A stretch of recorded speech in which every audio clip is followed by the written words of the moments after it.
Welcome to Steno Dictation by PT. 5 seconds. Start. महोदय, 21वीं सदी सूचना प्रौद्योगिकी की सदी है। आज के इस डिजिटल युग में सोशल मीडिया हमारे जीवन का एक अनिवार्य हिस्सा बन चुका है। सुबह उठने से लेकर रात को सोने तक मनुष्य किसी न किसी रूप में डिजिटल प्लेटफॉर्म्स से जुड़ा रहता है। इसने न केवल सूचनाओं के आदान प्रदान के तरीके को बदला है, बल्कि हमारे सामाजिक व्यवहार और सोचने के नज़रिए को भी पूरी तरह से परिवर्तित कर दिया है। आज दुनिया के एक कोने में बैठी कोई भी जानकारी क्षण भर में वैश्विक स्तर पर प्रसारित हो जाती है। शिक्षा के क्षेत्र में सोशल मीडिया ने एक नई क्रांति का सूत्रपात किया है। आज विद्यार्थियों के लिए ज्ञान केवल पुस्तकालयों तक सीमित नहीं रह गया है। इंटरनेट के माध्यम से बेहतरीन शिक्षकों के व्याख्यान और कठिन विषयों की व्याख्या घर बैठे उपलब्ध है। विशेषकर प्रतियोगी परीक्षाओं की तैयारी करने वाले छात्रों के लिए YouTube और टेलीग्राम जैसे माध्यम वरदान सिद्ध हो रहे हैं।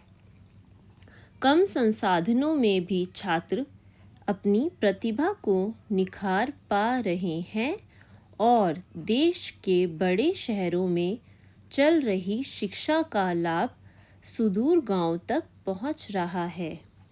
परंतु जहां एक और इसके अनगिनत लाभ हैं, वहीं दूसरी ओर इसके नकारात्मक प्रभावों की अनदेखी नहीं की जा सकती।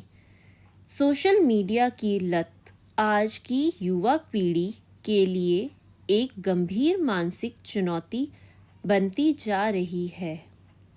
लोग अपनी वास्तविकता को भूलकर आभासी दुनिया के दिखावे में खोते जा रहे हैं।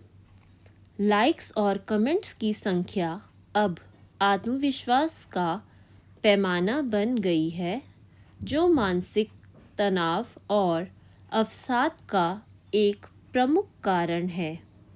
युवा अपनी ऊर्जा रचनात्मक कार्यों के बजाय अंतहीन स्क्रॉलिंग में नष्ट कर रहे हैं। महोदय, प्राइवेसी या निजता का मुद्दा भी इस दौर में अत्यंत संवेदनशील हो गया है। हमारी व्यक्तिगत जानकारी डेटा के रूप में बड़ी कंपनियों के पास सुरक्षित है, जिसका दुरुपयोग विज्ञापनों और चुनावों को प्रभावित करने के लिए किया जा सकता है। साइबर बुलिंग और फेक न्यूज़ जैसी समस्याएं समाज में वैमनस्य और अशांति फैलाने का काम कर रही हैं।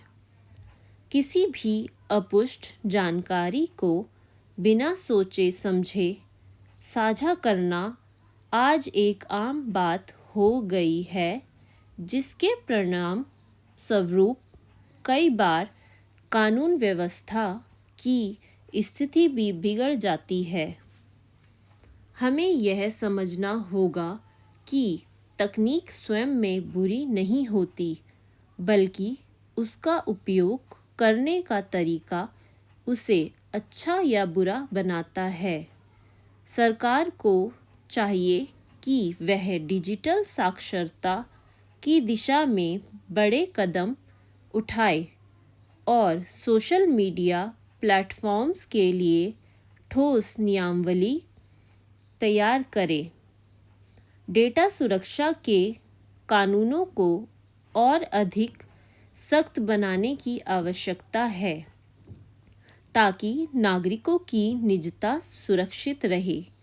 स्कूलों और कॉलेजों में भी डिजिटल शिष्टाचार और इसके सुरक्षित उपयोग के बारे में विशेष सत्र आयोजित किए जाने चाहिए। आज का युवा केवल उपभोक्ता ही नहीं बल्कि डिजिटल सामग्री का निर्माता भी है। भारत में स्टार्टअप्स और इन्फ्लुएंसर इकोनॉमी तेज़ी से बढ़ रही है। कई युवा अपने कौशल का प्रदर्शन कर आत्मनिर्भर बन रहे हैं और रोजगार के नए अवसर सृजित कर रहे हैं। यह पक्ष अत्यंत उत्साहजनक है और देश की आर्थिक प्रगति में सहायक सिद्ध हो सकता है।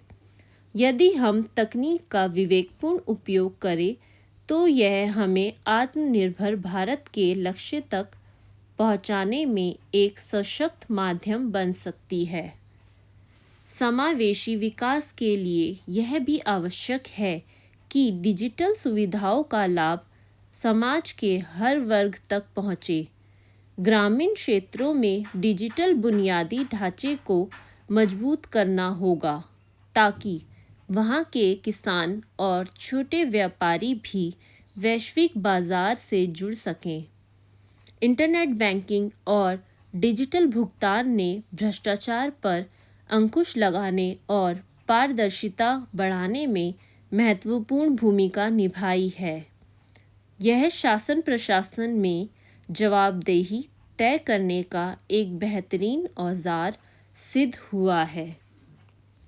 महोदय, अंत में यह कहना अतिशयोक्ति नहीं होगी कि सोशल मीडिया एक दोधारी तलवार है। यह हमारे ऊपर निर्भर करता है कि हम इसका प्रयोग ज्ञान अर्जन और समाज सुधार के लिए करते हैं या केवल मनोरंजन के नाम पर अपना समय बर्बाद करते हैं। संयम और जागरूकता ही वह कुंजी है जिसके माध्यम से हम इस डिजिटल भंवर से बचकर उन्नति के शिखर पर पहुंच सकते हैं। भविष्य की चुनौतियां और बड़ी होंगी जिनके लिए हमें अभी से मानसिक और तकनीकी रूप से तैयार होना होगा। हमें अपनी जड़ों से जुड़ते रहते हुए आधुनिकता को अपनाना चाहिए। परिवार और समाज के साथ प्रत्यक्ष संवाद का महत्व कभी कम नहीं हो सकता। सोशल मीडिया को संबंध जोड़ने का माध्यम बनाना चाहिए, न कि अपनों से दूर होने का कारण। जब तक हम अपने स्वार्थ और दिखावे को त्याग कर सामूहिक हित की बात नहीं करेंगे, तब तक तकनीक का पूर्ण लाभ हमें नहीं मिल पाएगा। अंततः इस महत्वपूर्ण विषय पर गंभीरता से विचार करने और एक स्वस्थ डिजिटल वातावरण बनाने का संकल्प लेने का यह सही समय है। आने वाली पीढ़ियों को हमें एक ऐसा समाज सौंपना है जो तकनीकी रूप से सक्षम होने के साथ साथ नैतिक रूप से भी सुदृढ़ हो। धन्यवाद।